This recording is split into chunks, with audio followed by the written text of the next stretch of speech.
রাজ্যে কমতে শুরু করেছে তাপমাত্রা।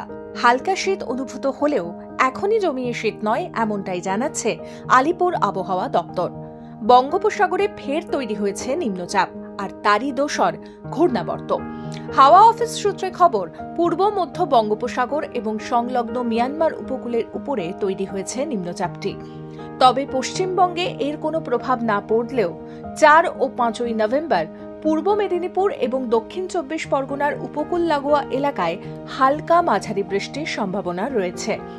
6 নভেম্বর বৃহস্পতিবার পূর্ব ও পশ্চিম মেদিনীপুর এবং উত্তর ও দক্ষিণ 24 পরগনা জেলায় বজ্রবিদ্যুৎ সহ হালকা থেকে মাঝারি বৃষ্টির সম্ভাবনা রয়েছে।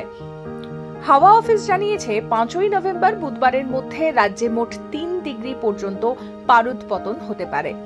আপাতত কলকাতায় কোনো বৃষ্টির সম্ভাবনা নেই।